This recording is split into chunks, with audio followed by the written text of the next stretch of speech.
with existing parties when moving to peer-to-peer markets. And I was wondering on, I haven't yet read the deliverable, but how would the role of some of these existing parties and then very specifically the distribution system operators be impacted and involved in the context of these peer-to-peer markets?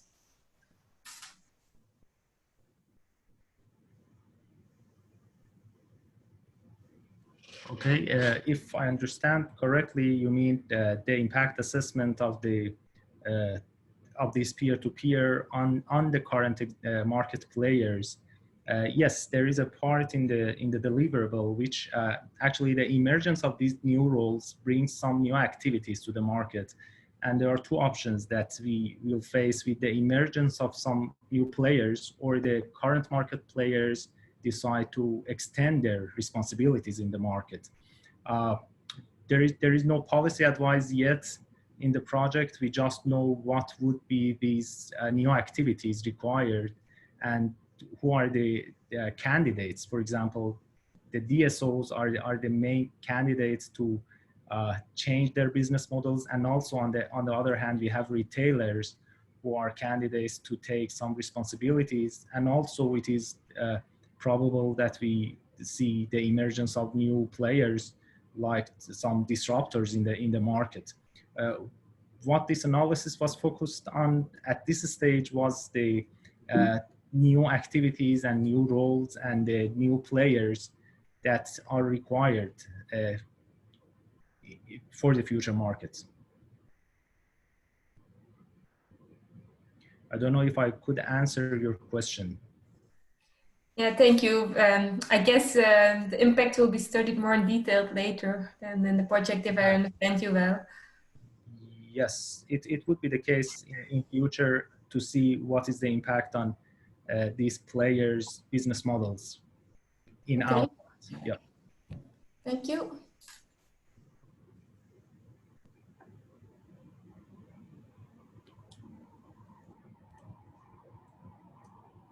Any more questions for maybe? Yes, Thomas Gerling. So I had a question about the scenarios. So you considered 4 scenarios. Indeed, so with the also with the customer involvement from passive to active. If I understand correctly, those different scenarios, I mean, the different design of the peer-to-peer will also be tested on those different scenarios. Will you also consider some intermediary scenarios where a part of the citizen are active while others are staying a bit passive? Definitely, it is not. Yeah, we didn't mean that it is a black and white. It's not. These extremes are just the extreme situations for each parameters. Definitely, we might face somehow active or somehow passive citizens, which we can locate in this area of this scenario building. The extremes just represent the extreme situations. We didn't mean that these are just these 4 future possible, these are not the only possible futures, and we can locate this future anywhere on this diagram. Certainly, and yeah, following question is that how would you estimate the percentage of citizens that might become active while others will stay passive to build the different scenarios? Actually, it could go to any direction. They might be active and they might be in cases passive. And the sense of this scenario building is that these are not the options. They are all possibilities that they all can happen in the future. But how is it possible, for example, to have passive citizens in the market and at the same time to have peer-to-peer trading? If the question is that, I can say that in that case, for example, it is the case of the emergence of a role which is the representatives to transform these passive citizens to active citizens to be able to participate in this market. But to what degree this representative will transform the passiveness of a citizen or what is the required level of activity from a citizen side, it's hard to measure. This analysis is a qualitative analysis. For the moment, we have not gone to a direction to, for example, to quantitatively measure this activeness or passiveness. Okay, thank you.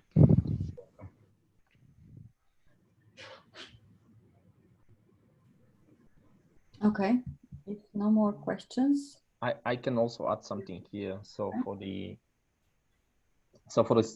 evaluation of our designs, we plan to actually simulate several scenarios with different levels of different degrees of citizens' activeness. Of course, we haven't decided yet the exact parameters of this simulation, but we have this in our agenda for the late stages of the project. Excellent, thank you. Okay, if no more questions to Mehdi, we move on to the next presentation, which will be given by Akash.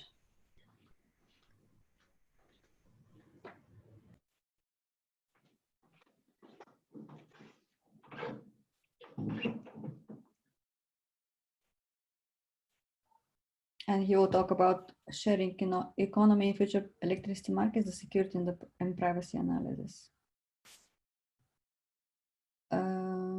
Akash, you have to share.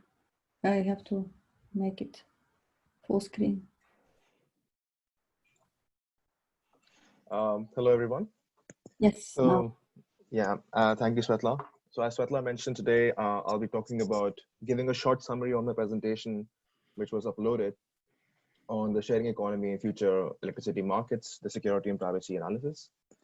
1 second, there's some, yeah. So Mehdi in his presentation covered all the parts in blue. So in this presentation, we basically will cover the last part, that's the threat analysis of the future scenarios. So we will look at the security threats, some privacy threats, and then we'll give some basic requirements that are needed in this market to avoid such threats from happening. Just a brief recap of the 4 scenarios. I mean, Mehdi already spoke about them, but the first one was basically with active citizens and they had direct customer ownership. And that was basically the true symbolization of a peer-to-peer market in our scenarios. And then the second scenario was passive citizens with direct customer ownership. And in this scenario, we basically introduced the role of representatives. And I look at the role of representatives as basically the role of investment bankers. They're handling different portfolios of different customers for investments or trading. And the third scenario is the passive citizens with intermediated customer ownership. And in this scenario, we also introduced the role of broker. And the last scenario is active citizens with intermediate customer ownership. And in this scenario, we don't need the representatives anymore because, well, the citizens are active and they're handling their own portfolios. In like a canopy of all scenarios, we foresaw 4 different threats in terms of security that could happen. And the first one was impersonation. So mostly like catfishing, as I spoke about in my presentation. And then for that, of course, the requirement should be authentication, that a person, if he or she is participating in such a market, they should have been authenticated with a real world identity.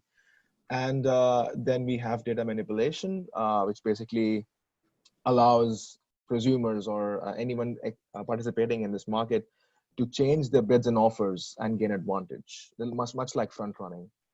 And then the third scenario, the third threat was of eavesdropping.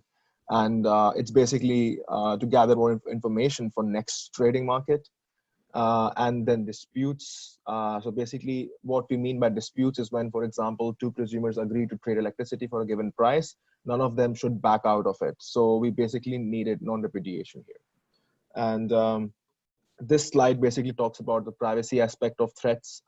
So 3 things, that is who, when, and how much electricity is being sold or bought, should never be known at the same time to the public, because based on this, a customer can be easily profiled when he or she is at home or not.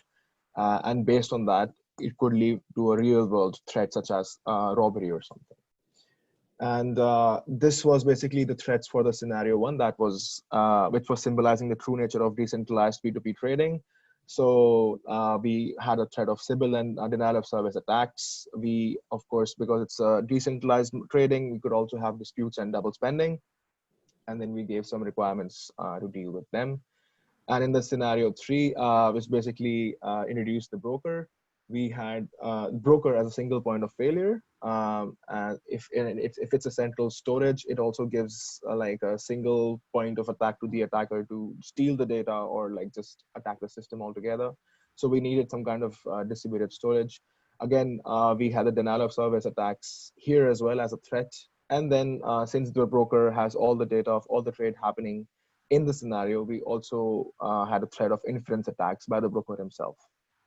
So to conclude this presentation, Mehdi in his previous presentation explained how the business model matrix was applied to identify the most important uncertainties in the future of P2P markets. And then we used user involvement and data ownership to define 4 scenarios. Then we performed threat analysis on each of these defined scenarios and specified some security and privacy requirements. Thank you.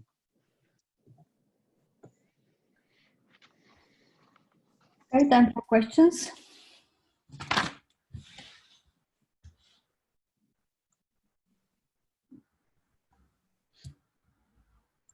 I can start again. Okay. Yeah. Hi, Akash. Hello.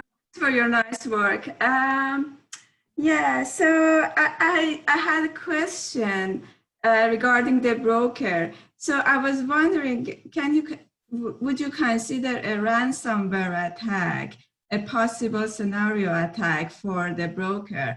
And what's your take on it? Because a while ago, we have seen the ransomware attack on Alexian company here in the US. So what's your take on that? Of course, I mean, as I mentioned in the threats of scenario 3, that broker is a single point of failure, right? So if he was subject to any kind of ransomware attack, and if he had data in plain text, it would be a huge issue for the trading altogether.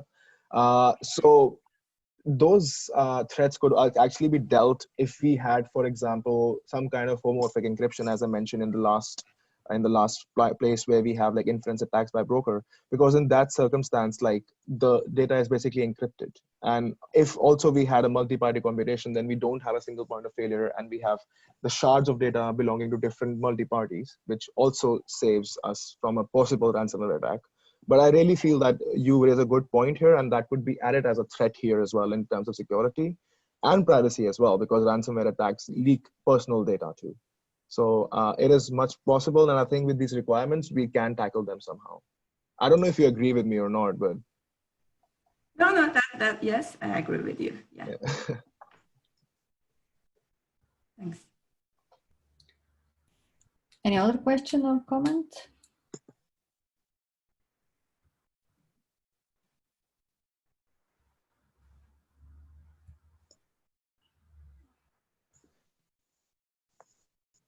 I have a question on that as well. Do they really leak a ransomware attack? Does it leak some private information, or it just makes the private information unusable? Or is there also any leakage from that? So, I mean, if the data isn't public in terms of a ransomware attack, I think it would leak that public data rather than making it unusable. Could be, yeah.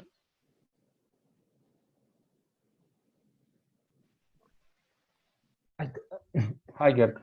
I think it depends. So as far as I know, the ransomware attack tries to make your data unusable. And even if it's in an encrypted form, if they basically encrypt it with something else which you cannot recover afterwards, that makes it quite unusable.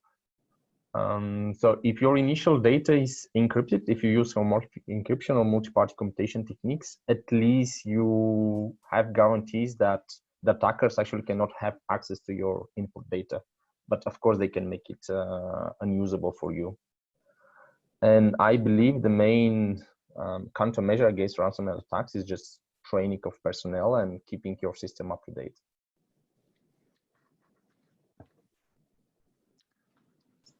here. I think brokers as a role which already exists in the financial market.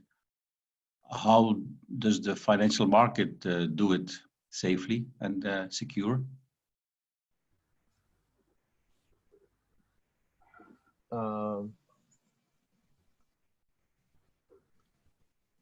You know what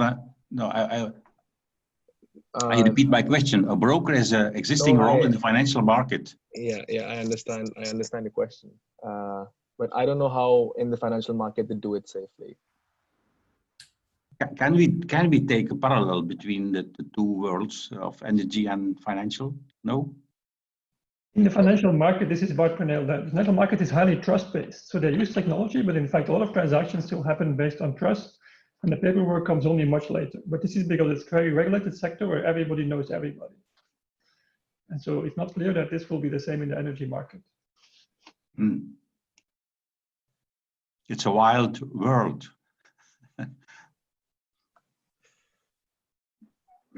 Yes. Thank you. Thank you.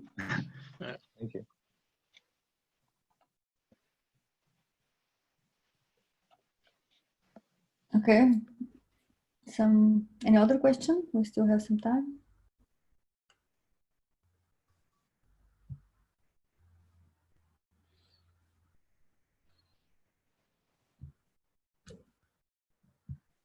If not, we move on to the next presentation. We will have another possibility at the end of the meeting to discuss again any question that comes later. So next is Ferouz.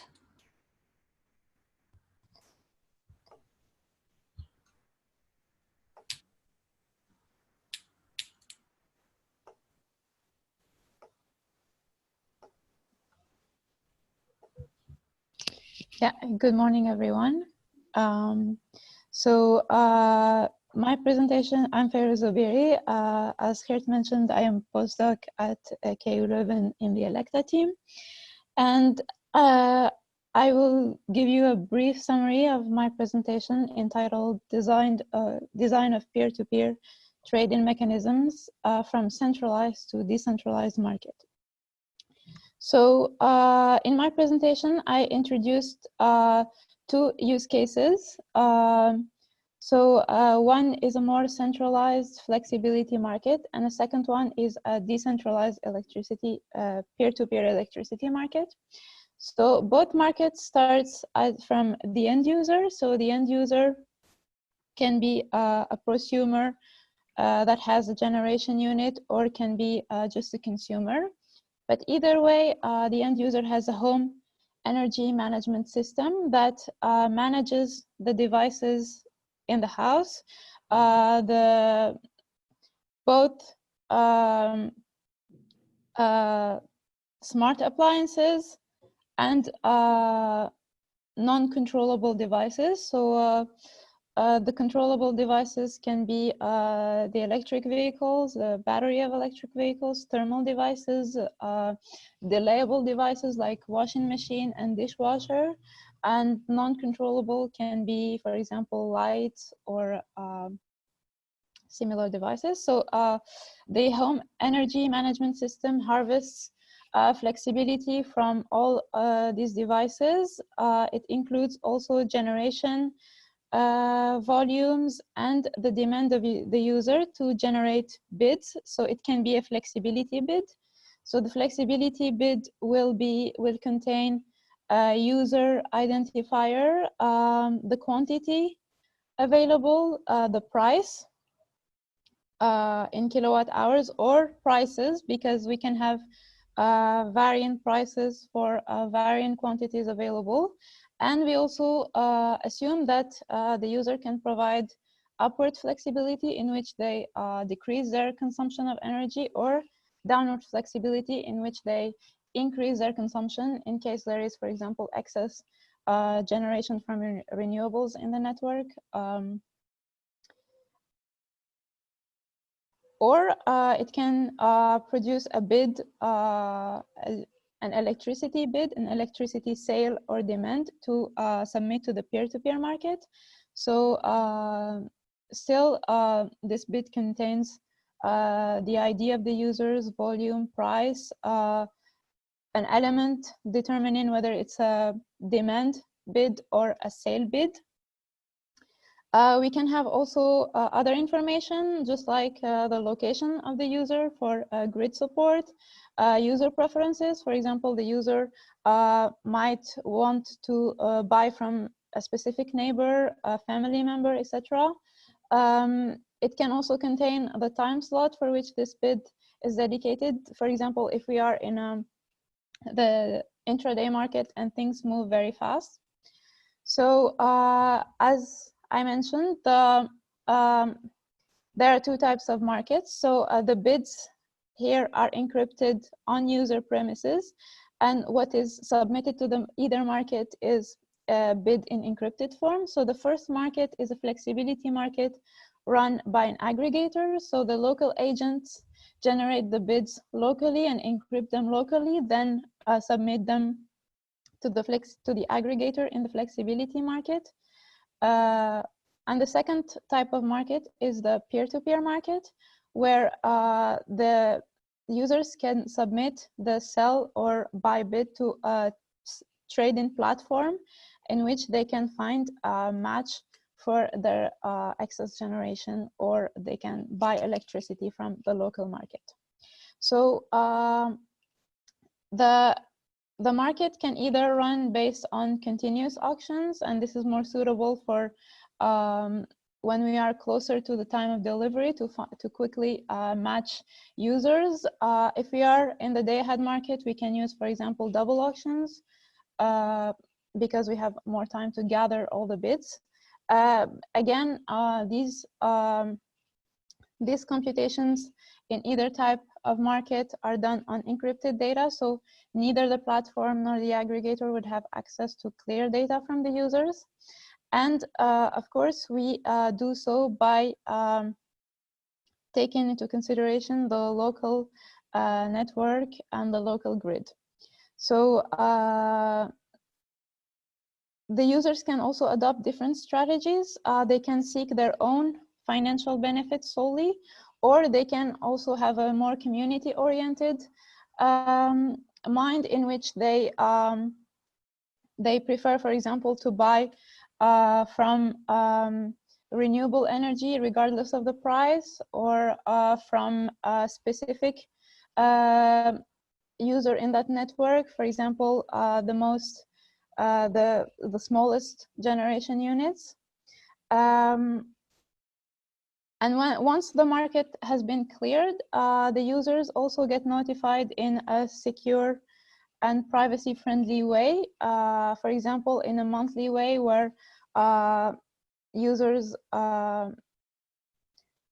the billing is done, for example, in a monthly way where users receive a monthly bill with their consumption of electricity, in which there will be also remuneration for provided flexibility or the generation the excess generation that they sold in the local market. So we've done a first implementation of use case 1 using a software called Scale Mamba, which is a software for multi-party computation, which Mustafa will explain further and has explained further in his presentation. So Scale Mamba is a software by COSIC that runs on the basis of 3 servers doing the computation. So we implemented, we had the first implementation for flexibility market with a continuous auction, and a second implementation still for the flexibility market, but using variable prices that are set by the aggregator and a double auction mechanism.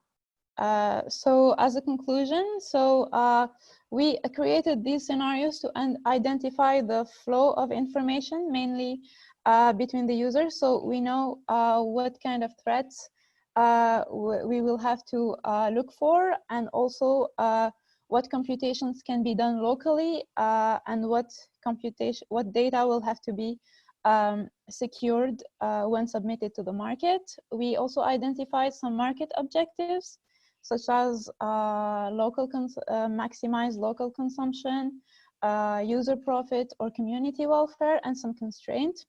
The local grid constraints, the comfort of the user, and whether they would prefer to submit to the local market or to sell to the grid. And also we have to look for privacy and cybersecurity within the network. So thank you for your attention, and please let me know if you have any questions or discussions.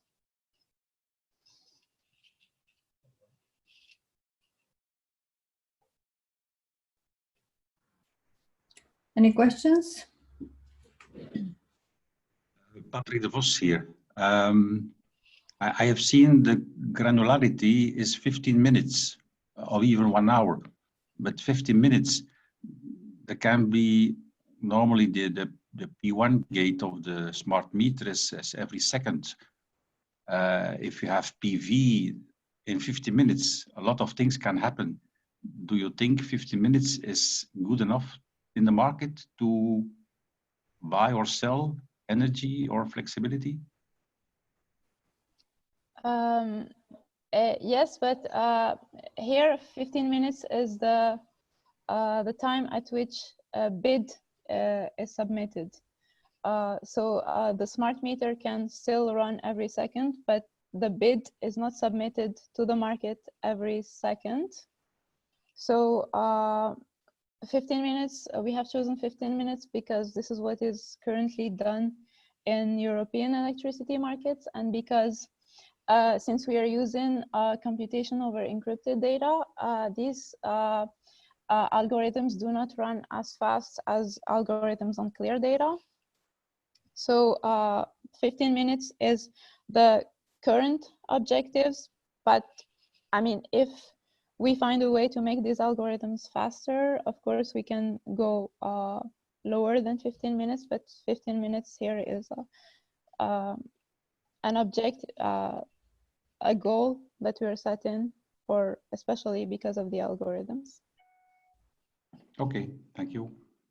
And indeed, at a local level, there could be a local controller which is running much faster because besides this objective of the market trading, we have a number of other objectives like learning the flexibility that is available and then deriving the bits from that so they can run at a much higher frequency or a lower periodicity. Yeah.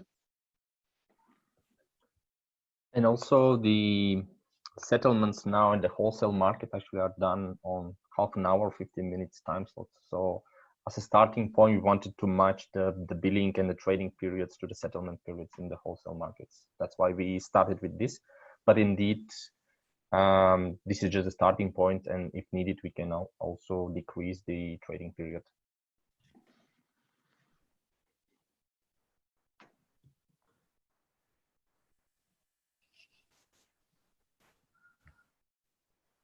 This is Chris. Maybe I also have a question. So you said that you started with some first simulations.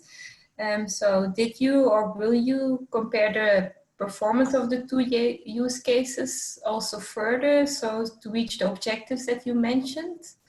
Or what is the plan for these use cases? So the plan, the first implementations that we tried are for the flexibility market because we already have some algorithms on clear data that work for the flexibility market on the Electa team. So the first implementation is to see first how we can translate them into computation over encrypted data form. Then we want to include gradually some more difficulties, grid constraints, different objectives for the users, different objectives for buyers and sellers. And also, that's a good point, we also want to compare different scenarios because even within these two use cases, we can have different scenarios. So we can determine, for example, for pricing, for number of users, for the time at which the algorithms will run by using different types of auctions. So since all these questions are open for now, we want to try some number of possible scenarios so that we can see what is the optimal configuration using this type of algorithms, especially in terms of market mechanisms, user objectives, and constraints.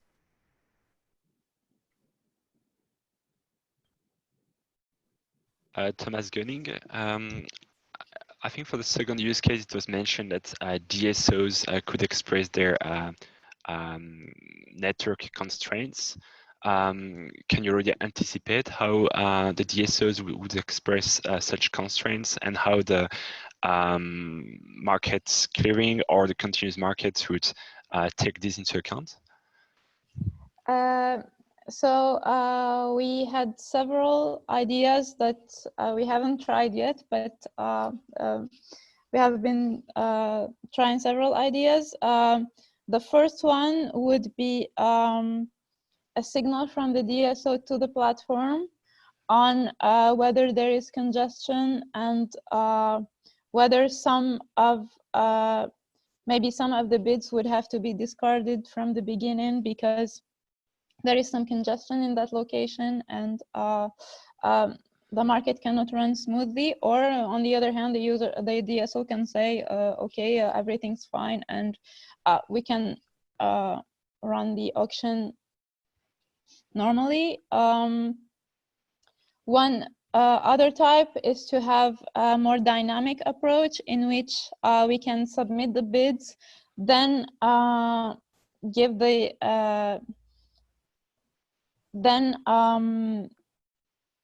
we would have we would compare them to the data from the DSO, and based on this we would have, for example, network tariffs that would be varying, and so we would send back the network tariff to the users, and they would tell us if they still want to bid on the local market, so we can have a more dynamic approach. But still, we haven't tried to include grid constraints yet.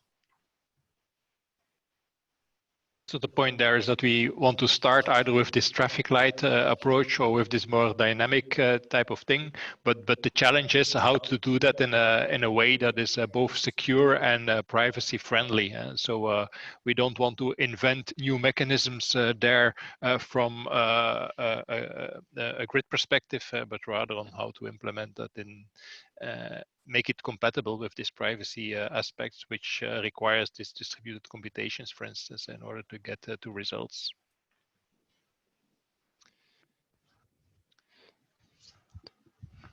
Okay, thank you.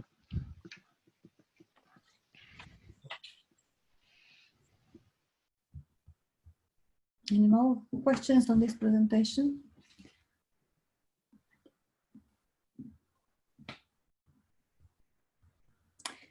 If not, I propose to take one more presentation before the coffee break, unless you insist to have a coffee break now, because we still have some more minutes before the planned coffee break. You're the master of ceremony.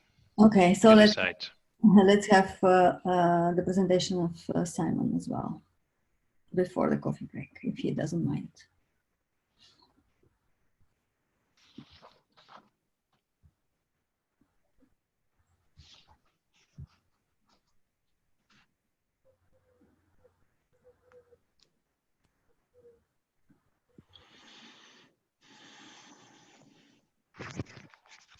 Hello. So I'm Simon, as I already presented myself, and I will be talking about very some key elements of peer-to-peer trading under EU electricity law specifically. As I mentioned in the presentation, I investigated this high-level question of who is a peer under EU electricity law, and I argue that under the Renewable Energy Directive, peer-to-peer trading has received a specific definition, but the personal scope is very broad as it refers to all market participants. And as we see in the definition from the electricity regulation, which is another legal document, this notion is very encompassing and includes almost everyone who is participating in an energy market, basically. So the first conclusion is then that everyone can be a peer. And then the question that follows from this is, what is then the added value of having a specific peer-to-peer trading notion in the renewable directive, whilst in the other parts of the clean energy package, there are of course ample provisions on renewable energy trading, but these do not contain the specific definition or the mentioning of peers.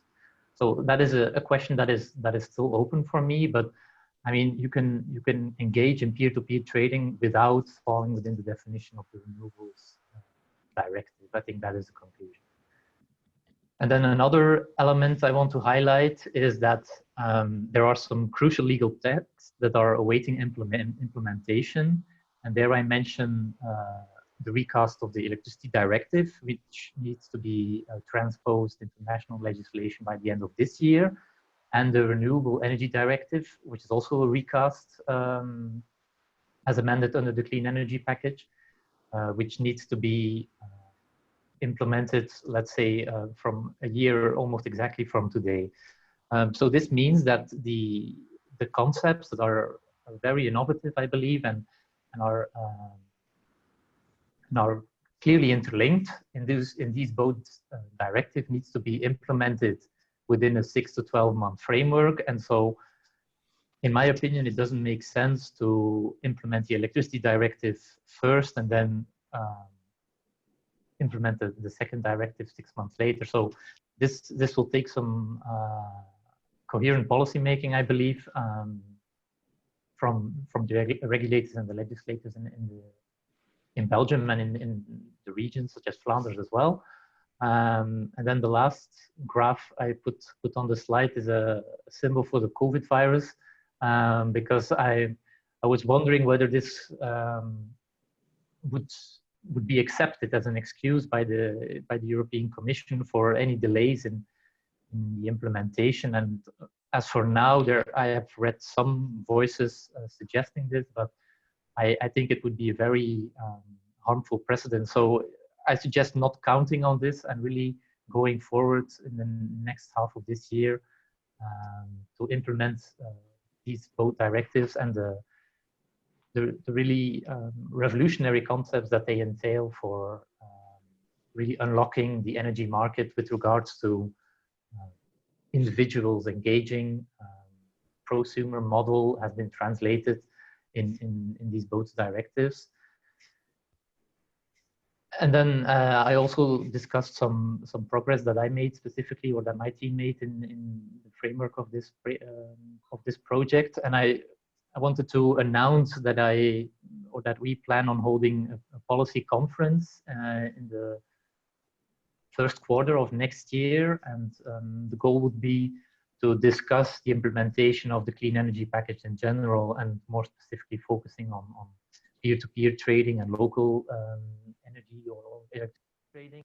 And so I would be happy to receive some feedback from the advisory on whether there's interest in such a conference, which would have a main focus on Flanders and Belgium. But I mean, the lessons drawn from that conference would obviously also apply to other EU member states currently looking at the implementation of the clean energy package. So I mean, I'm happy to answer any questions you may have, and I thank you for your attention. Yes, any questions for Simon? I have a quick question, just out of curiosity. Could you maybe comment on the difference on citizen energy communities and renewable energy communities in this context? I am always interested how these are distinguished and addressed in approaches like yours?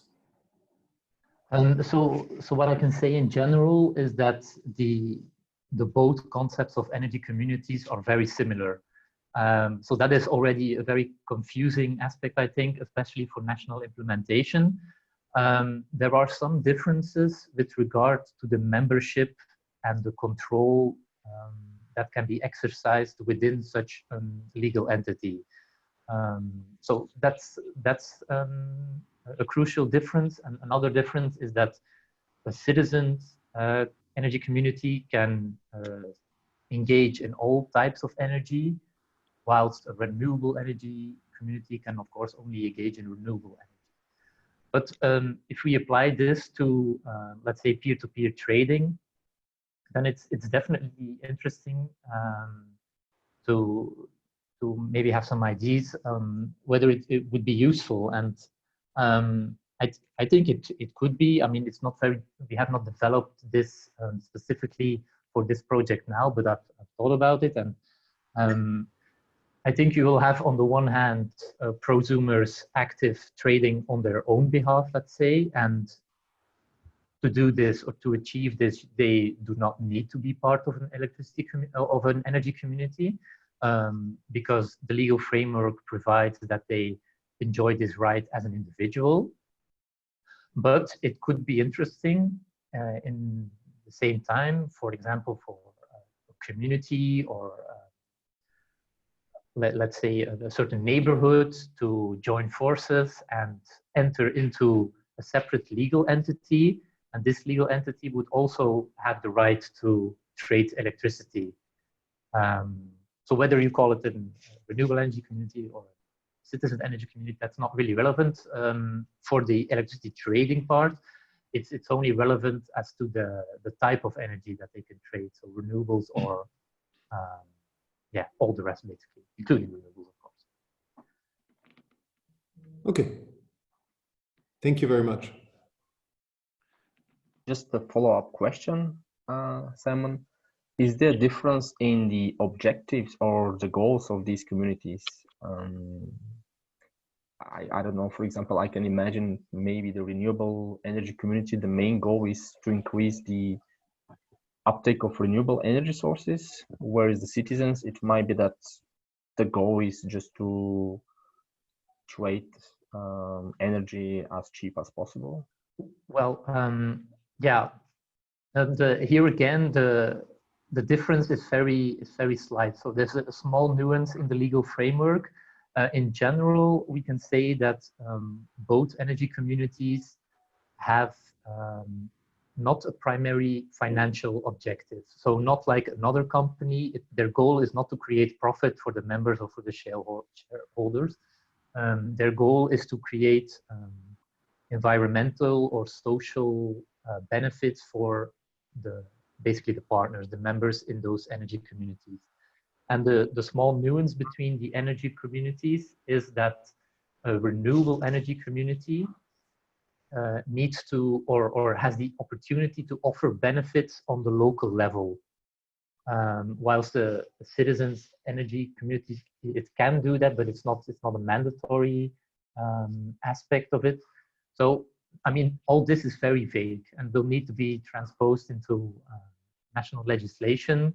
But I think it's for our purposes, there's no preference for either one. Okay, thank you. Hello, I have a question about those peer-to-peer markets. I think they only look interesting when there's a financial benefit for the traders. No? Yes. I mean, you could. Is that your question, or is it the introduction to your question? Yes. Yeah, it's my question, and then the next question is, yeah, what kind of benefit is possible? I mean, most of them are looking for reductions on the grid tariffs, but that's somewhat complicated because yeah, it's grid tariffs are common for all users, so it's hard to differentiate it. Yes, so that's also a question I have, and European Commission has stressed often that the energy community needs to be seen as a social concept. So the goals that they have are basically non-financial. That means that if you are part of an energy community, then you have closer ties to your communities. You will discuss with your neighbors. So it builds into this social cohesion aspect of community building, literally. And they also, I mean, I'm talking about the European Commission now, is they argue that support for renewable energy will increase with participation in an energy community.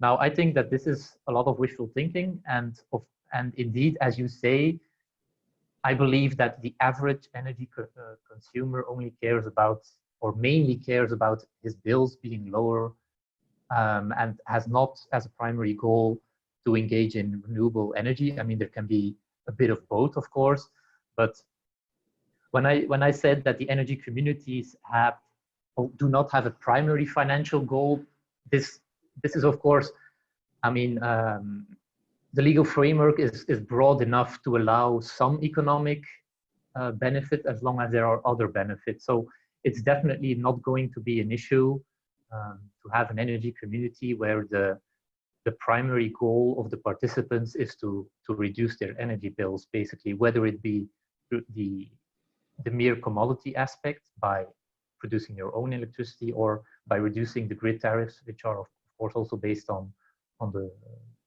the actual offtake. And I mean, this is just based on the current grid tariff methodology, and not even taking into account any developments that may occur in the future when this peer-to-peer trading model takes off, and we have to modify this as well.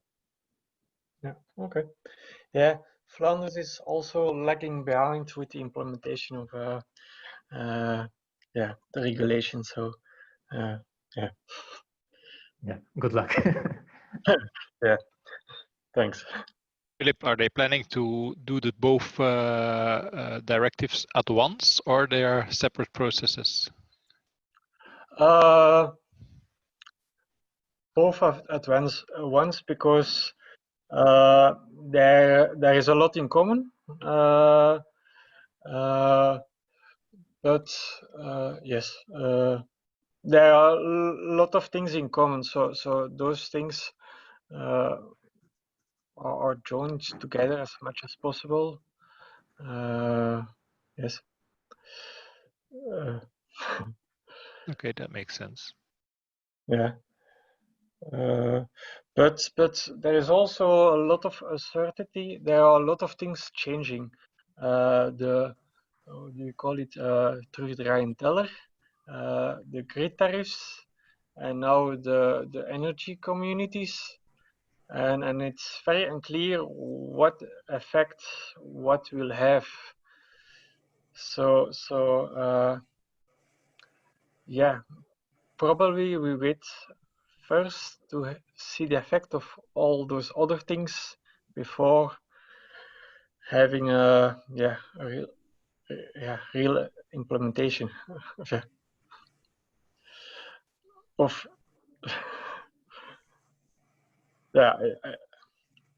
It could also be an opportunity to set out a kind of innovative design. Yes. Yeah, but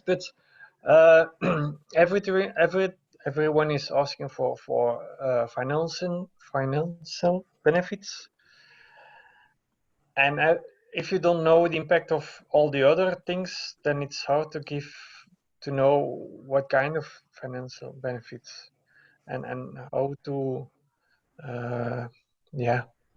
how to calculate it, what will have an impact on what, and so on. That's difficult.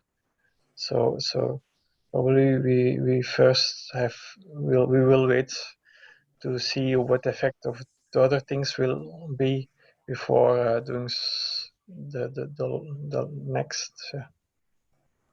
Yeah, I think it's not a happy story, but yeah, it's yeah, voorzichtig. Yeah, careful. Philip, can I have another question as well? I was wondering, do they maintain the two separately, in the sense that they will implement in the Flemish legislation, on the one hand, the citizens' energy communities, and then on the other hand, the renewable energy communities? Do they will implement them separately? Because some rumors that they were thinking of creating one concept, actually covering both of them. And then another question that I have for you is, what is the current status? Is it already at cabinet level, or what is the current status of the legislation? Because you mentioned we have a delay, and you still have time, of course, until June of next year, 2021, with respect to renewable energy communities. Of course, citizen energy communities have to be implemented by the end of this year. So can you give more information on what is the delay exactly? Thank you. First, the idea was to make one concept, but as we understand from the European Commission, that was not possible. So first, the idea was to make it as simple as possible, but we are not allowed to do that, if I understand correctly. Your second question, yeah, we are thinking about implementing both the energy communities both at the same time. So the deadline will at the end of this year, but when we want to do that, we have to have some agreements before the summer, and we don't have that. So within 2 days, actually, within 2 days. Okay. There, yeah. So we have a problem to make it, yeah.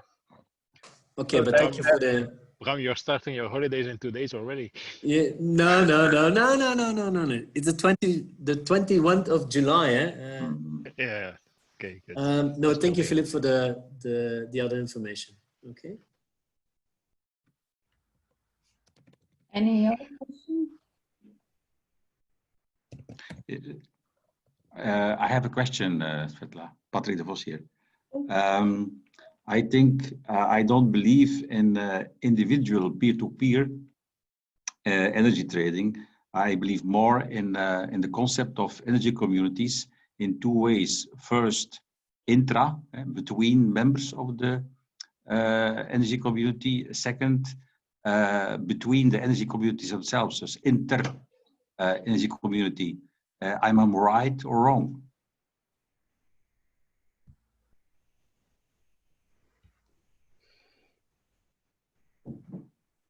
Is the question? No, your question is not clear to me, Patrick. Can you rephrase the first part of the question? Because peer-to-peer is within a community, or always? What was your question about that? Well, I don't believe that we will have a booming individual peer-to-peer between two neighbors, between two houses. But I do believe more in peer-to-peer energy trading between energy communities and within energy communities. It all depends on the cost savings that is possible through one or the other. But do you believe really that individuals will have bits and do business with? If it's automated, flexibility and so on. If it is a kind of automated system that they trust. If it is, I fully agree with Geert. Yeah. That would be, in fact, where will guide you on that. Yeah. There probably is going to be some early adopters first and so on, but the ones that do have their type of systems that are already monitoring their information and are or that have some control over boilers and so on, I think these would be happy to take that one step further and also trade it directly with other neighbors. Yes, but for one household, it's really little value, eh? Kilowatt hours. Yeah, that's true, but that's because energy is so cheap.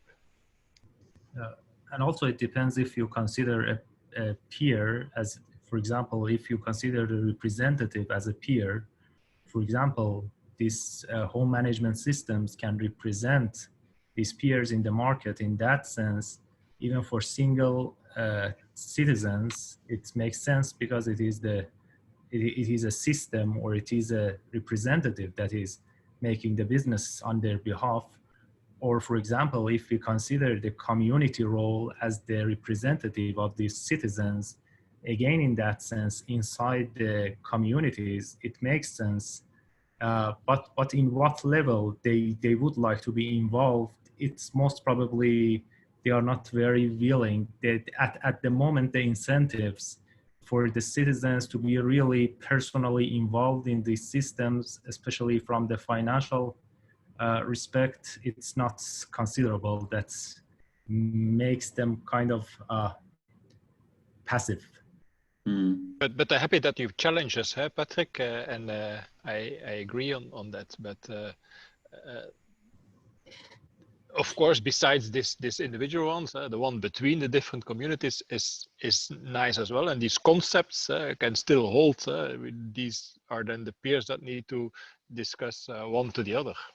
I know, you are right. You're right. We need the concepts, of course. But I always ask for how can we implement them and how can we start this market? I also want to add something here. So I think it also depends a lot on the definition of peer-to-peer. I also don't believe there will be many trades between two peers, for example, a household always preferring or willing to choose the household with whom they want to trade. But it's more will be like you have some flexibility on offer. You just announce it via third party, trusted third party. Then that trusted party could actually match your flexibility with another peer from the community. So there will be an orchestrator which will manage these, let's say, bits between the households. The flexibility service provider, FSP. Yes, or energy trading platform, or some kind of. Yeah, because the FSP is directly related to trading on the wholesale market and on the current ones already. So I think there's some additional roles for the FSP to be developed in this peer-to-peer context.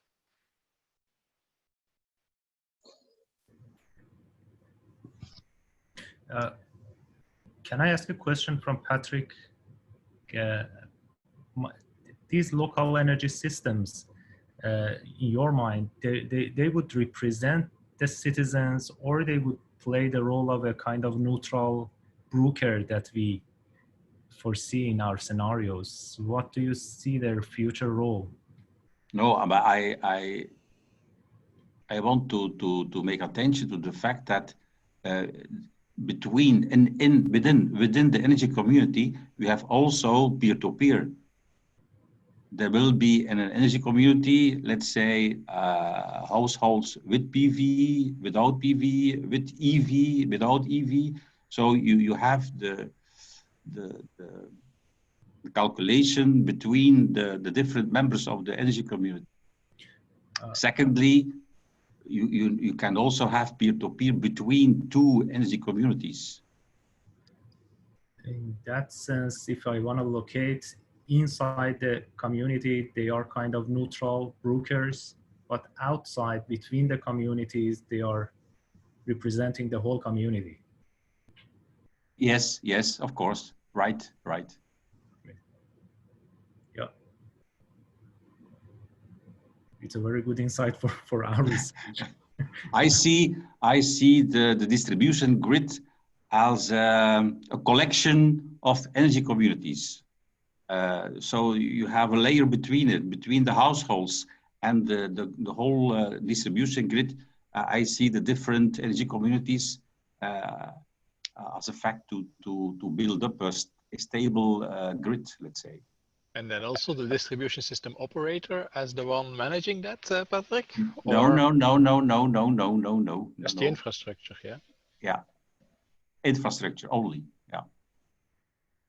But also the data infrastructure, because there was this interesting question from Zoya about the data streams. So is that also then supplied by the one that is supplying the electricity infrastructure? You have different measurements. You have the digital meter, of course, that you need for the energy trading between energy communities, but within you have sub-metering and so on, and you have to play and to steer with the P1 gate. So yeah, that could be a completely different parallel infrastructure, data infrastructure. I think for the management of the system of the energy community, you don't need the smart metering itself, 50-minute values, but the P1 gate to steer the whole community. No, for me the metering is just monitoring and there's no control. That's basically one directional to a large extent, but we need control in this context here as well. And there's no standardized infrastructure for that. No, but you need 2 levels of energy management system. You need the energy management system in the household and communication to a global, let's say, system who controls the energy community. Yeah. So you need a whole thing of management systems. Yeah, I agree on that. Yeah. Do you consider any role for accept and trading just the electricity stream for these communities, like the balancing responsibilities, or we will still have in parallel the DSOs or others providing the services to the members of these communities? But if the network consists of different energy communities who are and every energy community is stable, you have a stable network. My question is, do these communities, if we name it administrator of this community, you think in the future will take the responsibility of balancing, or do they have the potential to do that? That's possible, yeah. But they can play a role in the flexibility market, I think. It depends also on the dimensions of this energy community, of course, I think. Thank you. But one of the objectives of this energy community is stability. So if they are stable, they are a stable little network. The whole network as a collection is also stable. So it's divide et impera. But from a control perspective, Patrick, that's not always true. It's not because all the individual elements are stable on their own that the whole system is stable. They could be on the opposite, just working against each other. That's the role of the DSO. Yeah. Yeah.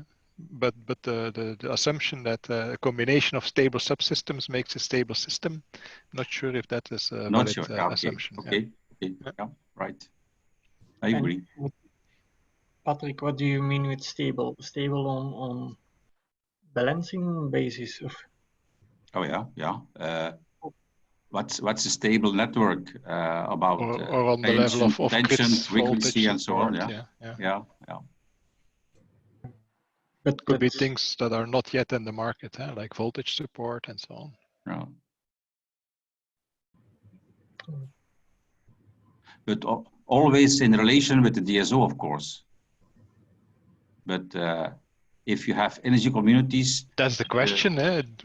Does it need to be in relation with the DSO, or can we have some local constraints that have the same effect? If you think, for instance, about over voltage issues or under voltage issues, by acting locally without a coordinating DSO, probably can also have an emerging stability. I mean, these are some of the research questions we would like to think about further into the project. Okay.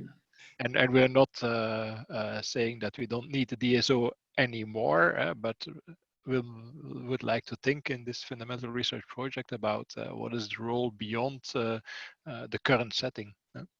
Yeah, okay. But interesting discussion, yes.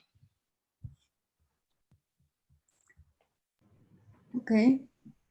Can we make a break here and have like 10 minutes break? Sense.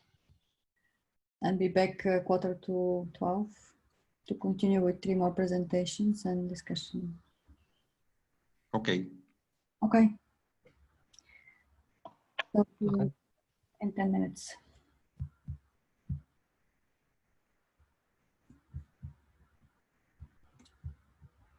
By not only the pets, but also the organizational measures, which are the person that will have access inside an organization to the personal data, the technically so-called recipients, the hierarchy that there is inside an organization, the way the checks and verification are made within an organization in terms of data protection and so on. So we cannot just rely on technology, but also on the human component and the organizational component. If I have to say something about the laws that regulate this matter, I can say that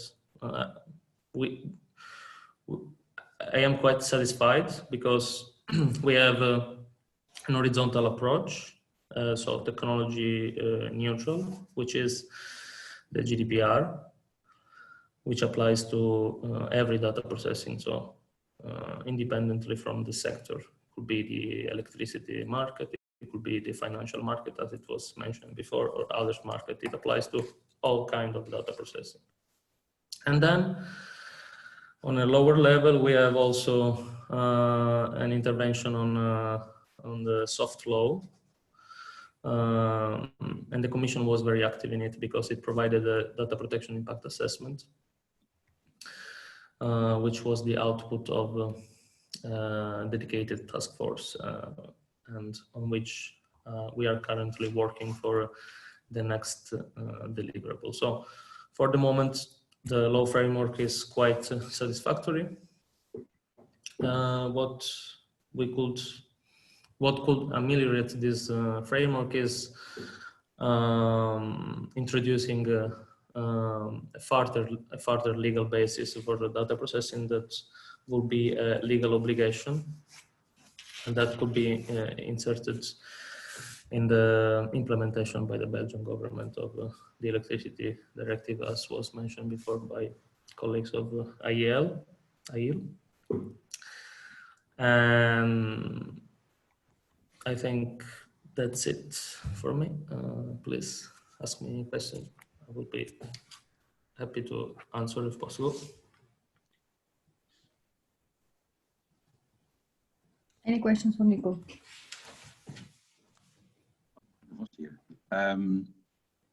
My question is about anonymization. I think it's only needed between the user and the aggregator or the platform. But there you have a contract, I think. After aggregator or platform, you have anonymization by aggregation. So I don't see really the problem, because between user and aggregator, you will have a contract.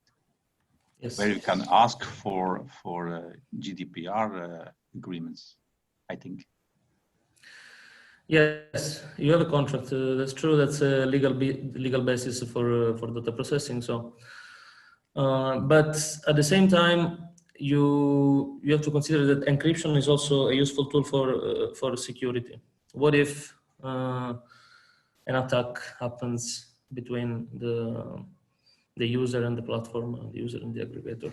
Those data will be exposed. I agree with that, but I don't see really the problem of anonymization.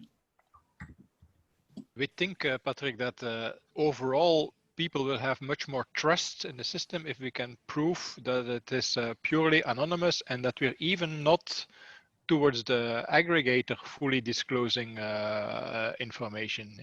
While that would be protected indeed by GDPR, we want to go one step further and build more trust into the system by showing that without having a single party having the overall view on each of the individual customers, we can also reach the same objectives.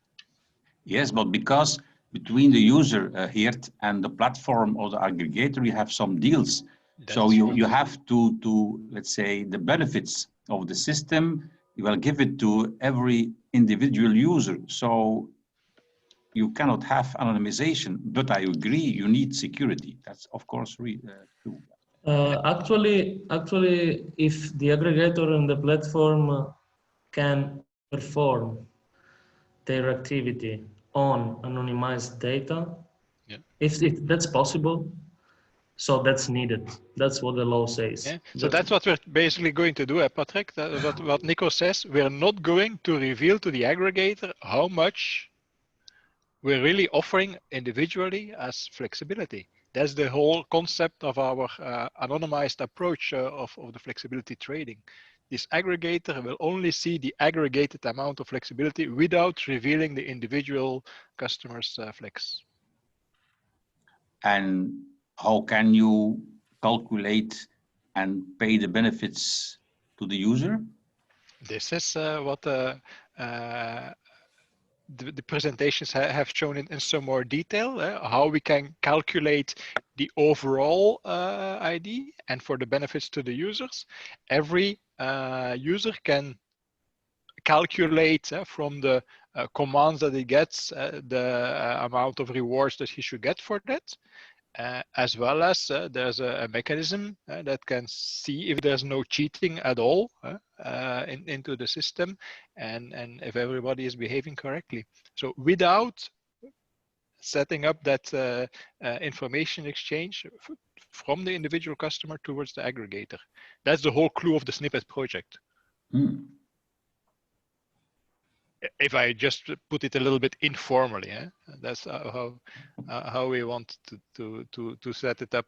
So taking this need for trust between the aggregator and the customer, which is indeed protected by GDPR, removing that, and by having technical solutions, still achieve the same goals for the aggregator as well as for the user to offer its flexibility, but without exchanging that information. And that's where either this homomorphic encryption or this multi-party computation comes in, because these are calculation techniques that allow, in an anonymous way, to calculate the aggregated result without revealing the individual data. Okay. And that's why it's a fundamental research project, in fact, because taking that as a starting point is what makes even our classic aggregator-based approaches a bit more difficult to implement, because you need to do all these computations behind the scenes in order to do it into this privacy-friendly and security-friendly way. And indeed, we're looking at how we can go beyond the GDPR and how we can fit with the new regulatory requirements regarding energy communities and so on. But the idea is, or the fundamental research question that we will try to solve, is how to do all of that in this privacy-friendly and secure way. Yeah, I think there is some other thing you have to take in account.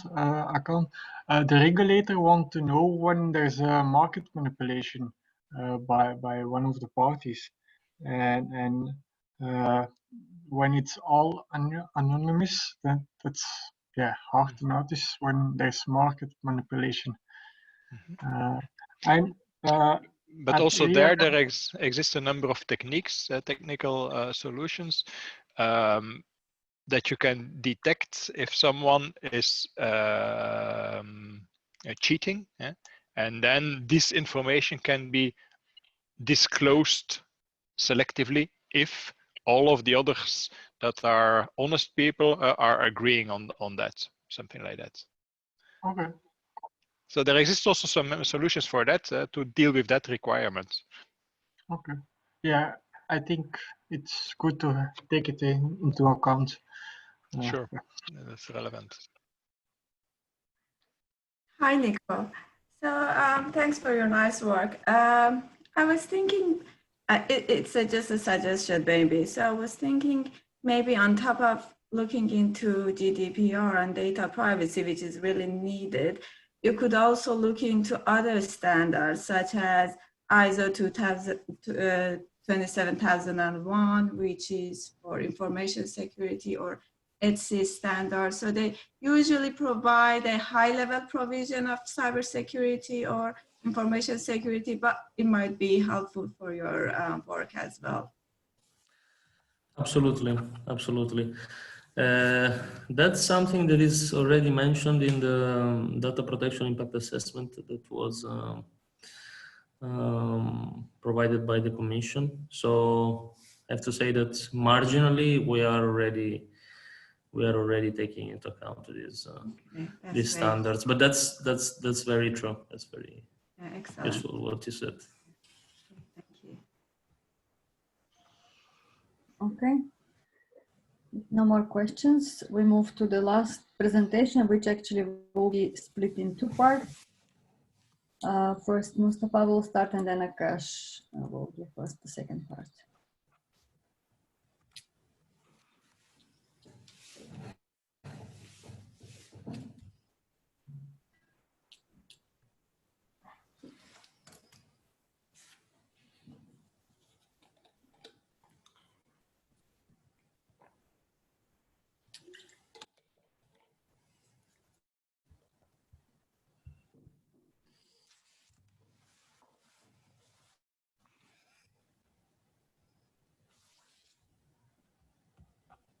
Mustafa, you should first unmute.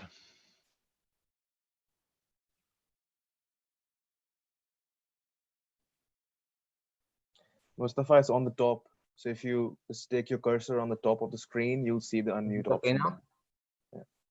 Yeah. No, it's okay. Yeah. Okay. Sorry. Thanks. Okay. So the title of my presentation is Towards Secure and Privacy-Friendly Peer-to-Peer, and in brackets, local electricity trading. So I put the word local in brackets because I also don't believe in a pure peer-to-peer electricity trading. So for me, only the financial transaction could be peer-to-peer, but the electricity transaction is actually will be based on local optimization. So you will never be able to transfer your electricity to another peer within the community. This is just a very high-level overview of the steps in, let's say, typical peer-to-peer electricity market. And this also actually could give a good indication about the two levels of optimization Patrick Davos was mentioning. So let's say the first level is the first step is bid creation and strategic bidding. So Feiruz actually talked extensively about that. So this is where the optimization between the household happens, and based on the available resources, you create your bid. And then those bids are sent to the third party. That could be a platform or aggregator where the market clearance happens. This is the next level of optimization, when a local coordinator, let's say, the trading platform, takes into account all the available or all the submitted bids from users, and again does the optimization using different types of auction mechanisms. And then the auction winners are actually announced to the winners, and so every user who submitted a bid know whether their bids have been accepted or partially accepted or not. And then during the trading period, of course, the electricity has been injected to the grid or has been consumed. And that data flow, electricity flow, has been measured at the smart meter. And this is the third step, is the metering data recording, where the data from the smart meter are collected by the legal authorities. In Flanders, I think distribution system operators are responsible for collecting this data. And then this collected data, as well as with the list of accepted bit, let's say, this information is used in the last step to do the billing and the settlements between the different peers and the other market players. Of course, we saw from Nico that the consumption profile for user is very, very private information. It leaks a lot of information about activities taking place within the household. And let's have a look at the bit, because in the peer-to-peer energy market, these are actually the main information submitted to the third-party platforms. So if you look at the bit, the structure of the bit, we have the ID, the volume, the price, whether it's a buy or sell bit. We could also include location data. The user preferences here, a user could indicate whether they prefer to actually favor to go for the cheapest option on the market, or they're not after the financial, too much about the financial incentives, but they're more keen on trading locally between their neighbors and so on forth. And of course, the time slots. And actually, you could see that the bit is actually quite more richer than just the normal consumption profile of a household. So it reveals even more information. So the question is, can we perform these market steps I just covered in a privacy-friendly manner? It turns out that to a certain extent we can.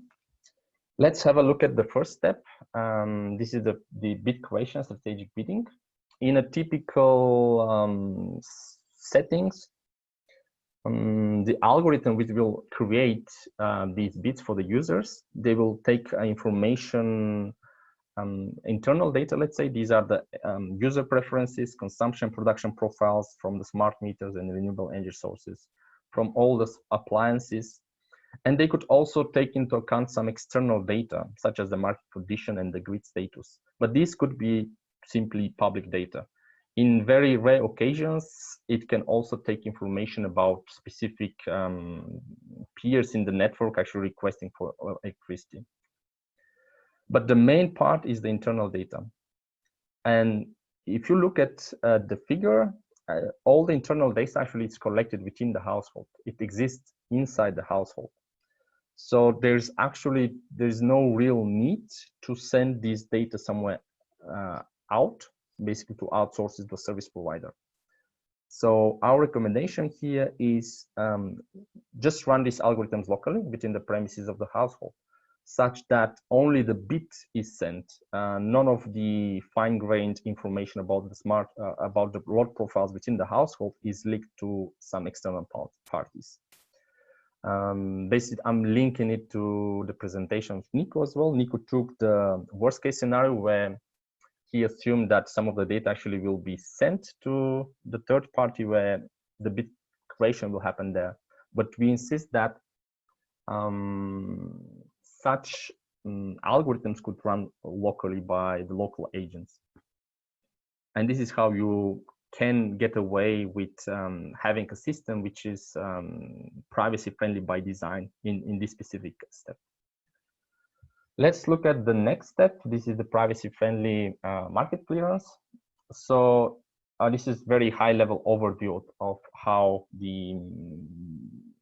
what is the architecture of or the data flow of this step. Again, this time the algorithms, the clearing mechanisms are run on a third-party platform. In this case, this is the electricity trading platform. And if you look at the input data they get, of course, they have some internal data. These are the market conditions. But the external data they get, again, they may get some information from the grid operators, basically giving them information about possible or potential congestions.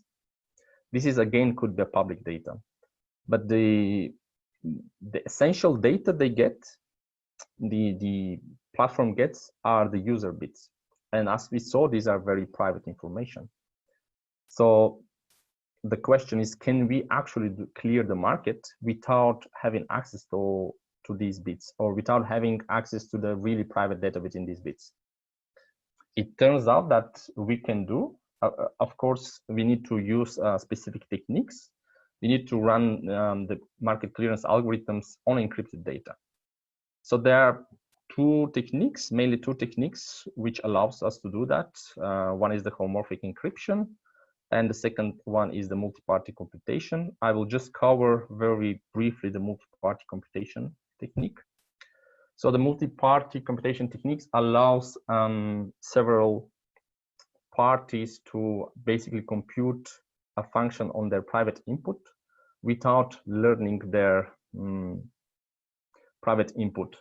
What they get out of the function is, what they learn is basically the final output. And of course, the final output may also leak some information about the individual's private input, but that's most of the time this is not the case, or the leakage is very minimum. You cannot avoid that. And there are several flavors of how you can perform multi-party computation. One of them, and probably most widely used, is using secret sharing schemes. What you do, so each party can split their input data into shares, and those shares are exchanged with the other parties, and then the parties can do the computations only using these shares. You can perform various operations such as addition, multiplication, sorting, comparison. And at the end of these operations, what each party learns is what they calculate is their own share of the final output. And once they combine those shares, they could basically simply obtain the final result. And here it's important to mention the shares. Basically, they look like a random number. So there is no chance you can infer any useful information for the private input data just by having access to the shares. So as you can see, all the operations are done in the shared form, meaning that no information is leaked about the private input of the users. There is one, let's say, limitation of the multi-party computation, is that it has a lot of communication overheads if the number of parties are large. And by large, I mean more than 4 or 5, then it becomes really exponential.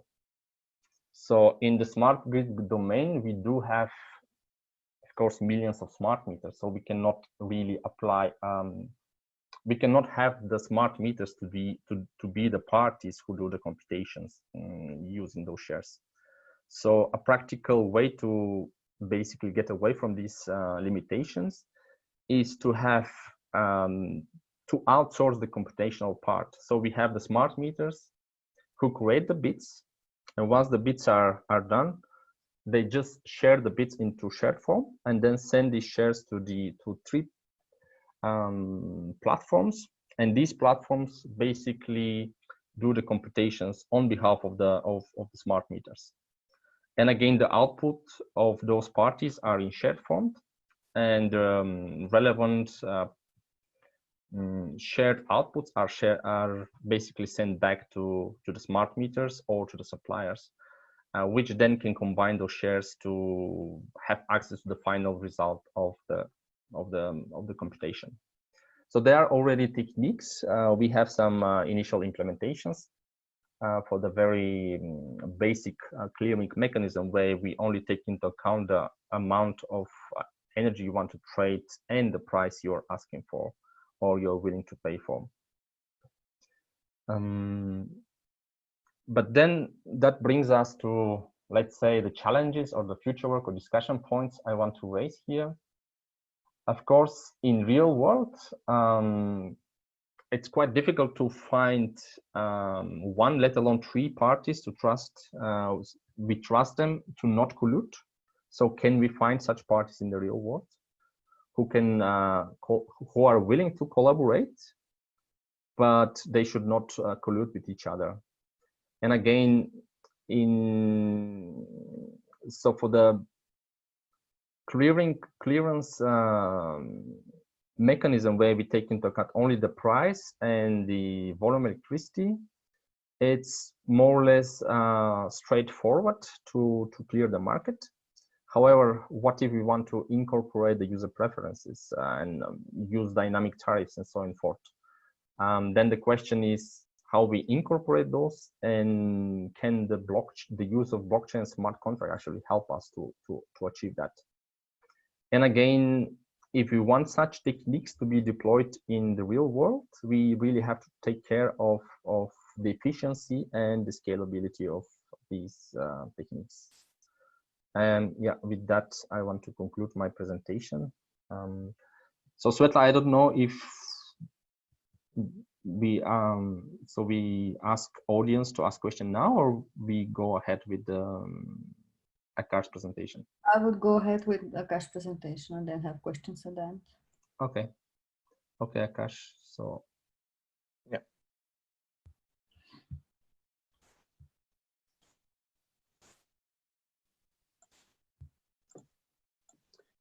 So good afternoon, everyone. I'm back with another presentation. So in this one, I'll be talking about off-chain state channels in the energy domain.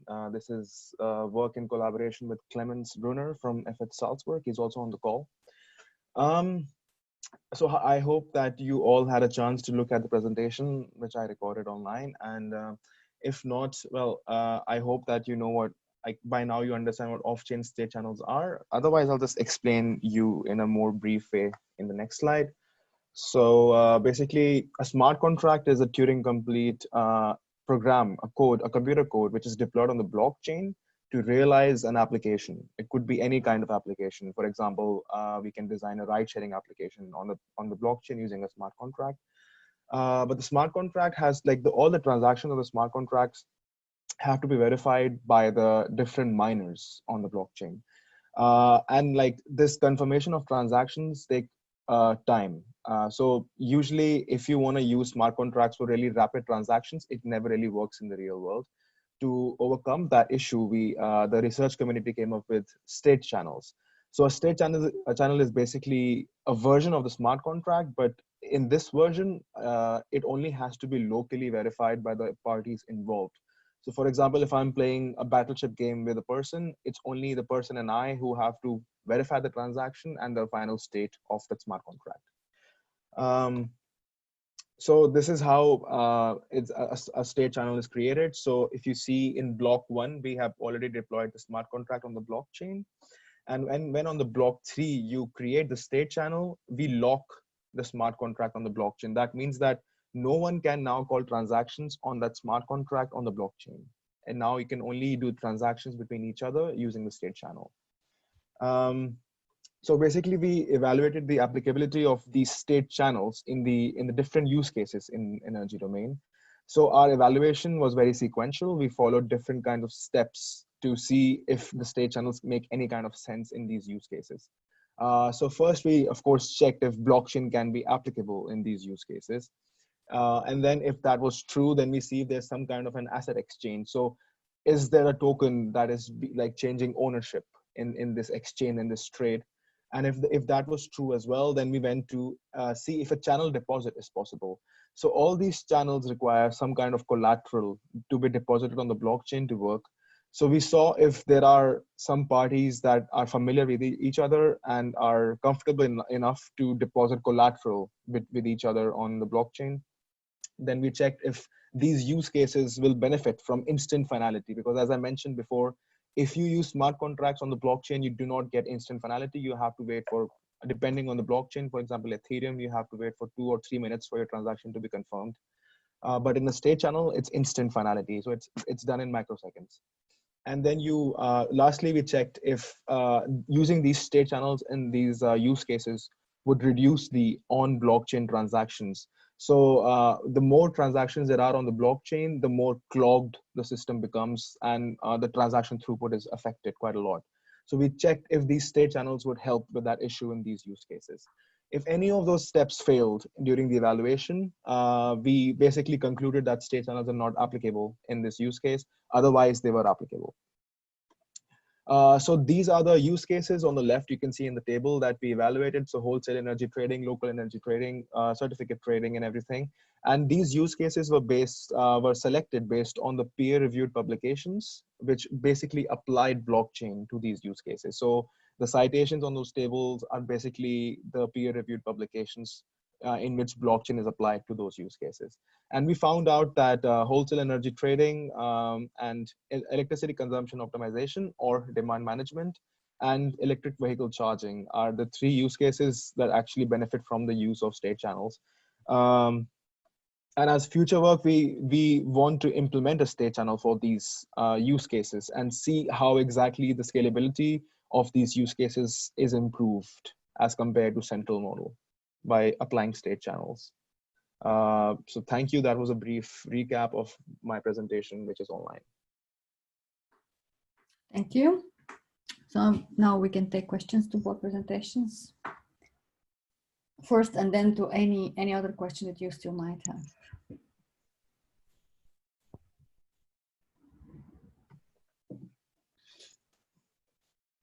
I have some questions about.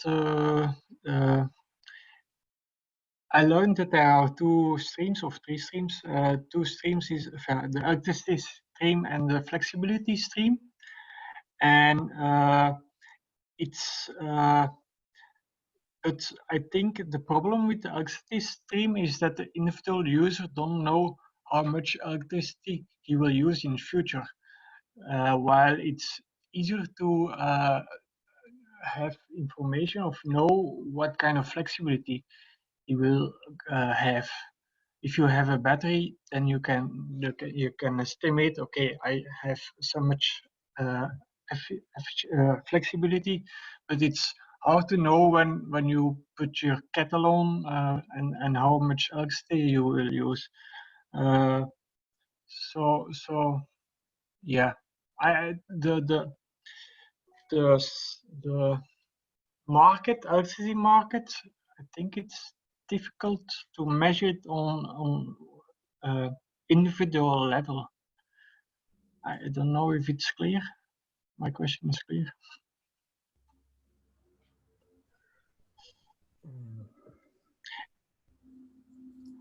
All the data now, all the data is statistical. You have a profile and it's a mix of all the individual profiles.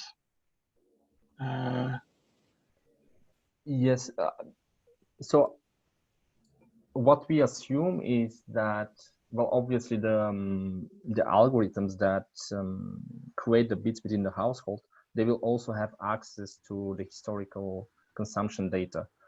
And in the literature, there is evidence that such historical consumption profile actually are quite a very accurate indication of what might be your future consumption data as well. And in addition, if you assume that in the future the batteries will be cheaper, so every household will also have a home battery, let's say, or EV. So then it becomes easier, let's say, to manipulate or to adjust your future consumption, your consumption. For example, if you have made a mistake in your prediction and you suddenly need to consume extra energy, so if you have some extra energy within the battery, so you could compensate with that, and you to the grid, you are not breaking what you promise, your promised load profile, but you are taking it within the household. So you're dealing with local uncertainties locally within the house. I don't know if that answered the question. Yes, but then you're optimizing locally, and maybe the battery can be used better for other things. Global optimization. I mean, I just make some coffee during the break, and that's different than other days. So I didn't predict that I will make. Yeah, I did make some coffee during the break of and I can use a battery, but maybe it's more useful to use a battery for reserve or frequency reserve and so on. I don't know, Yeah. maybe colleagues from Electa, because this is more related to the energy part. Sorry. I can follow this reasoning, huh, Philip? That there's always a lot of uncertainty, which is difficult to reduce. And the finer the granularity that you go, the more difficult it is to predict it. But that's not the goal of our project. In fact, to be as accurate as possible, we're trying to assume that there is flexibility, or there is a need for a certain amount of energy, or there is a certain excess of electricity due to renewables or due to a battery. How can we trade those? And there could be other research projects ongoing, and we have some others, how to deal with the uncertainty, which is different on different time horizons and so on. But they are out of the scope of this project. But they're very relevant questions that you put, that's true. And I think the only type of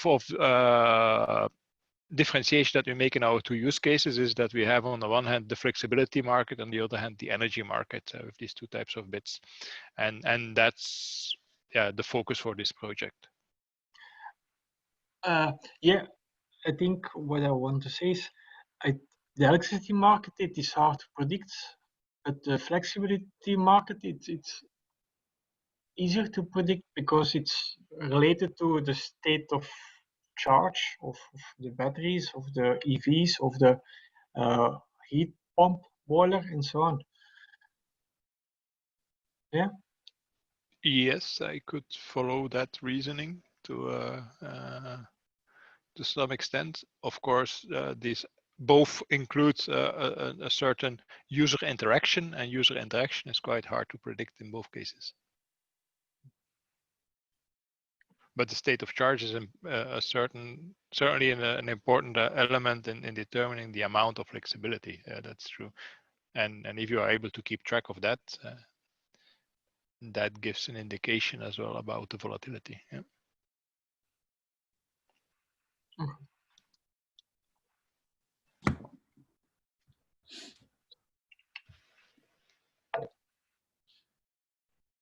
Any other questions? Patrick de Vos here. I think it would be very interesting to calculate the extra energy you need for blockchain and data communication for these difficult calculations. Isn't it? Yes, indeed. So if you globally look at the peer-to-peer energy trading, of course, if you are trying to trade electricity that cost, I don't know, 15 euro cents, and you're consuming energy for €1 in order to trade this in a price-friendly way, then maybe it's not worth it. So we have to take into account these energy efficiencies. And for the blockchain, certainly, so many people associate the blockchain with Bitcoin, which use proof of work concept, which is very energy demanding. But if you use different proof of concepts, proof of stake. Yeah, proof of stake. Yeah, Akash could elaborate more on that, which are less energy demanding. But indeed, we do take this into account when we design our solutions.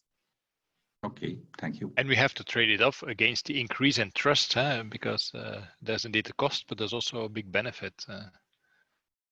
Yeah, of course. Yeah.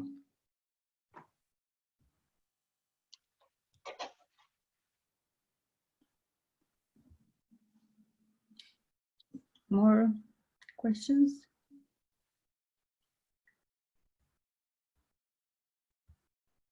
Any questions to any of the presentations, any questions that you have now, you didn't think of them before? Any I have a questions you want to make for us? Yes, who wanted to? I have a question for Akash. I was just struggling to unmute myself. A bit just about the contextualization of the state channels that you are presenting, because as I understand, that's for a permissionless blockchain. But would you need to use this state channel if you use, for instance, some privileged blockchain technology? Because Ethereum that you mentioned there is public, so of course you need this. But if you have the smart contract in a system like, I don't know, Hyperledger Fabric, where you can know where are the participants, and which make, for instance, for me more sense, if you have different energy player, would you still need to create this state channel? No, of course not, because state channels and payment channels, the off-chain solutions are basically meant for public blockchains like Ethereum and Bitcoin to improve the transaction throughput in these blockchains. But if you use Hyperledger Fabric, for example, which is a permission blockchain, which already has a lot of scalability because you don't have unknown participants verifying transactions, it doesn't need to be used in such kind of blockchains. But if a platform was to be built on Ethereum or any kind of public blockchain, we will definitely need to use state channels to improve the transaction throughput. Okay. And are you planning to do it in a public blockchain? And why do you are going for the public blockchain implementation? Because my experience with the privileged blockchain is that it's much faster and easier to control in the energy context. In other application, of course. As a blockchain nerd, I do believe that public blockchains are the true decentralized concepts that exist. And permission blockchains, well, you could have permission blockchains if you have some kind of consortium between industries. But for example, if you are trading electricity in a trading market where people do not know each other, you do need to use public blockchains. And we will be, at least Clemens and I are planning to implement such a state channel on Ethereum just to evaluate how it improves the scalability in such trading scenarios. It's not like we will, of course, like we just want to evaluate it to see if it actually makes a difference using a state channel for trading scenarios. It will be nice to see the result when you have, and maybe compare with other technologies and see. Indeed, I'm very excited about that. I mean, we are doing a similar thing for something else that Mustafa, I, and other colleagues of ours worked on. It's for ride sharing, car sharing, and we are now evaluating the scalability if we implement such a state channel on Ethereum as compared to Hyperledger Fabric to see how well the difference is. So we are also implying similar thought process to electricity trading as well. Okay, yeah, thank you, yeah.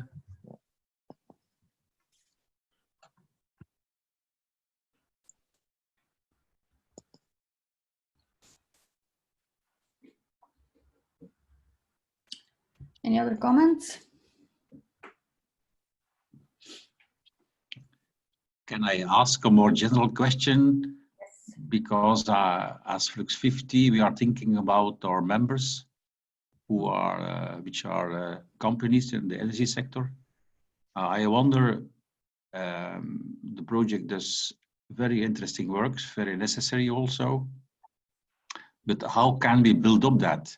So is it possible to have some roadmap or how can we build up such a difficult market with the calculations, blockchain, and so on for the industry and for all the companies who wanted to work with in the future? Is my question clear? We have planned to implement some of the ideas in a proof of concept and to evaluate them. And I guess Gert will also elaborate on this. We can also use the energy view as a test lab for our implementations. Yeah, I think there are a number of potential paths forward, as we also indicated in the project proposals toward the valorization of the results.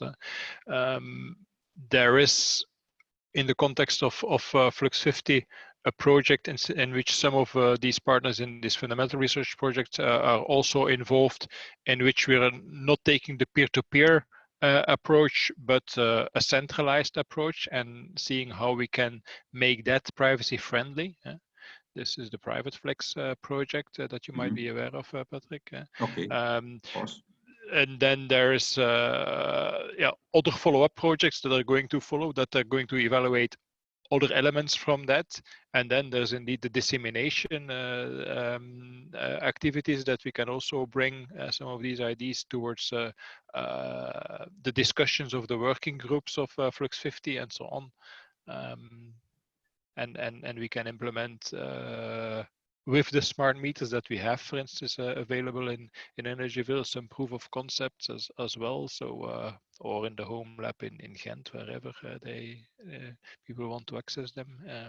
So there are a number of possibilities for the valorization.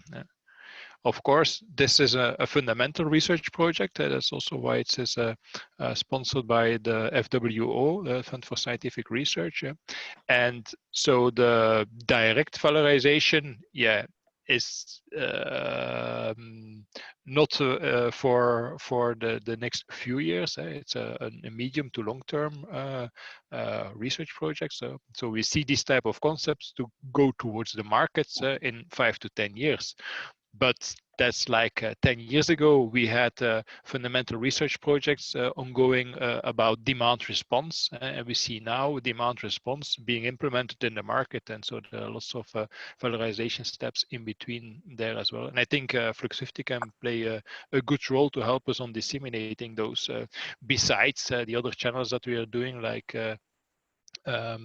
these workshops that we're organizing, that some of the colleagues presented, or the things that we're presenting towards academia as well on conferences and so on.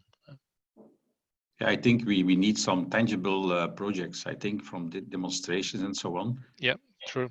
Yeah. But there are certainly follow-up projects from this as a result of that. Okay. And that's in our valorization goals as well for the project. And that's why we wanted to have all of you in this advisory committee, people with a different background. We also invited people from companies. We did not hear that many questions yet from really the commercial companies. Some of them left the meeting already in the meantime as well. But they are also useful because they let us think about new valorization possibilities as well. So I would like to thank all of you of the advisory committee for your questions and your contribution, because they challenge us, and that's what we want to have. Mm-hmm. And feel free to contact us anytime you like. We put everything online, and any question you might have on publications or deliverables or anything, we can always also organize a one-to-one meeting if you need to talk to any of the partners on specific topics. Yeah, and if you did not have yet the full chance to take a look at the full presentations, they are there as well, so that's good. Yeah, they will be available for a long time, so you can have. I will study. I will study. Thanks. Yeah, I agree with Patrick Vos. The proof of concepts will be important to convince other people. So yeah, sure.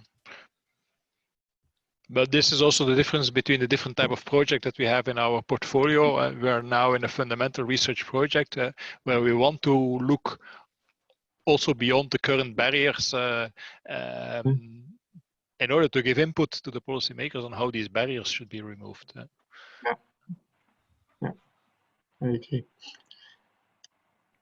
Okay, any other questions before we close? I do have a question. I want to get some feedback from Insight. I think Thomas is from Insight.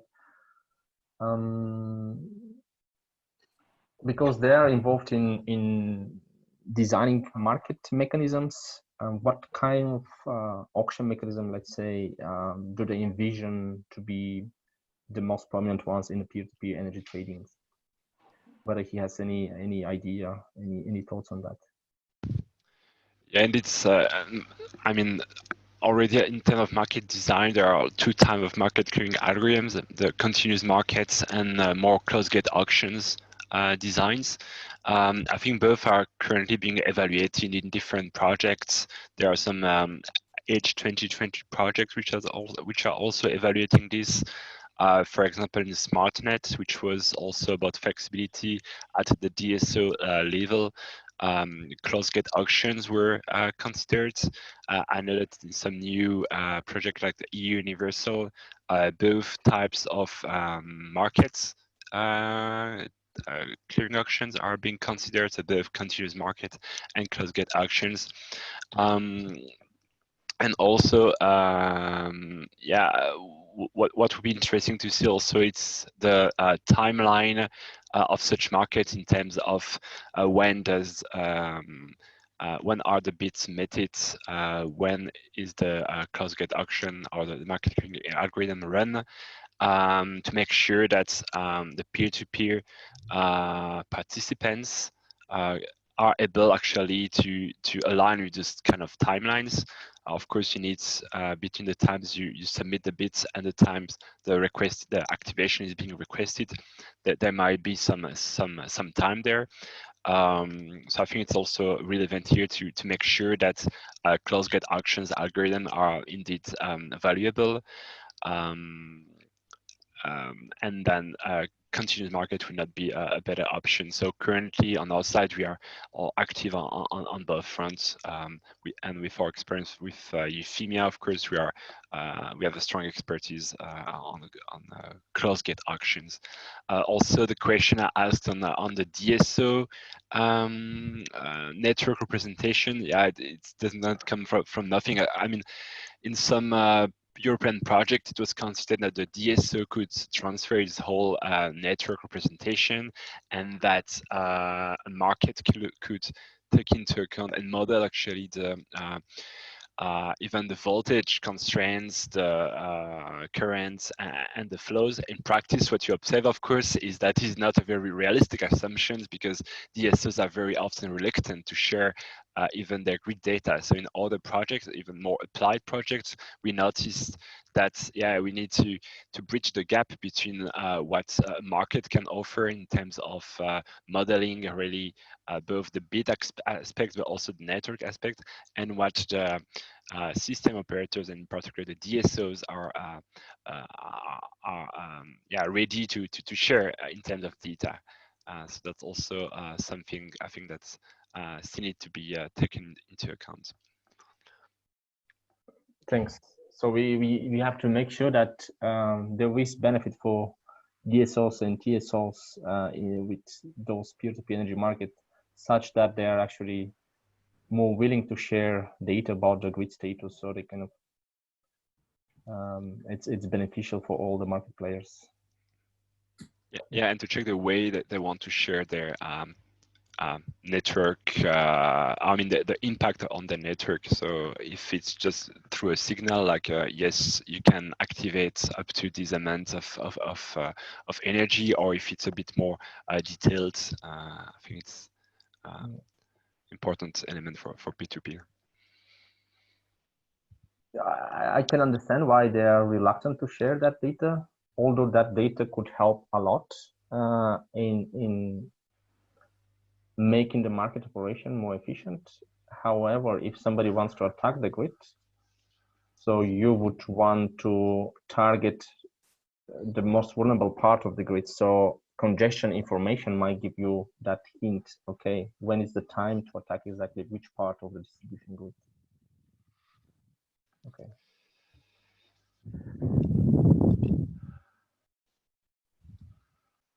Okay.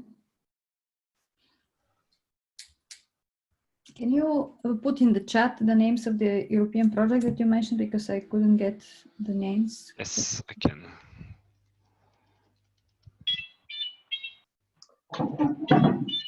Maybe last question from my side. So we looked at two use cases. One is trading flexibility, one is trading electricity, and we have two orchestrators. One is the aggregator, in one case is the aggregator, in the other case is the, let's say, this energy trading platform. In the future, can we envision them to basically merge and to just have a single party doing that? Or that's out of the scope?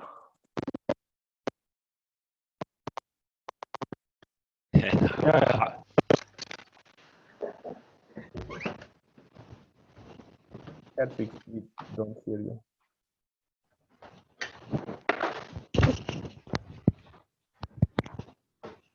Had you're unmuted, I think. Yes, so the question was about would the aggregator and maybe the market platform would merge? Is it a possibility? Yeah, I'm not sure I'm the right person to answer this question, to be honest. For the moment, those goals are very much, I mean, those roles, sorry, are very much different. Also in terms of expertise, I think those are different types of expertise. Aggregators are supposed to know very well the different devices and the way to transform their technical specificities into bits. And then the market is responsible from determining based on the bits and the different constraints between them what is the optimal allocation, which one should be accepted and not. So for the moment, those responsibilities are very much different. Maybe going into a more local way, we could imagine those to be merged. But yeah, I think both. It should probably still be a two-steps approach in any case. Thanks, Thomas. I think I didn't make myself clear. Actually, the question was for all the participants. It was not just for you. Okay. I think we can all say that we are not sure what is the best thing, but yeah. Chris, do you have any input from your projects on future roles of DSOs on this? Chris Castles. Yes, sorry, I was trying to mute myself. Do I have an answer? No. Or some input for the answer. And do we ask some similar questions? Yes. I must say, we now recently start a project which Thomas also mentioned they are also involved in. So that will be the first project where we will really try to implement together with the DSO peer-to-peer market setting. This project just that's a universal project, and in the Portuguese demo we will try to set up a solution there. I cannot give any first hints yet because we just started there, but there it's then and now here we focused a lot on the energy trading and there it will be really here it's also mentioned that the grid constraints will be taken into account. In the universal project, it will even go a step further. So there it will really be how can a peer-to-peer market have the objective to solve the DSO needs. Don't have any answers yet, but maybe next advisory board that we will have next year, we can already share a bit on that. Yeah, and for the rest, I'm personally not so involved in the research that we are doing on peer-to-peer in the vital part of Energyville, I would say. But after this day, I think it would certainly be worthwhile to get in contact with my colleagues who are looking at that also more from a fundamental point of view, I would say. So sorry, no answers yet. Okay, thanks.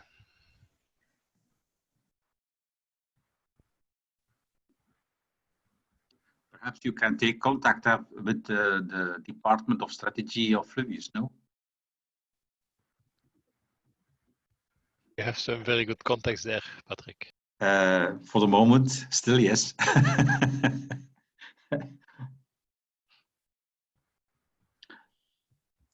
I can ask some questions if you want, yeah. But you can do it by yourself also, I think. Thanks. Okay, if no more questions, we would like to thank you a lot for being at this meeting and also for providing all this input and feedback to us. As I said, anytime you like to contact us, feel free to do so. And we'll keep you informed with any new results we have, any deliverable that we have finished, we'll forward it to you. And we hope to organize a face-to-face meeting early next year to have a proper advisory committee meeting like it should be. Very good work. Thank you very much. Thank you. Thank you. Keep going. Keep going. Thank you. Thank you. In the Thanks. situation. Good presentations. Have a nice day. Thanks a lot. Thank you. Okay. Well done, everyone. Thank you very much. Thank you. Bye-bye. Bye. Bye. Thank you very much. Bye. Good work. Yeah, goodbye.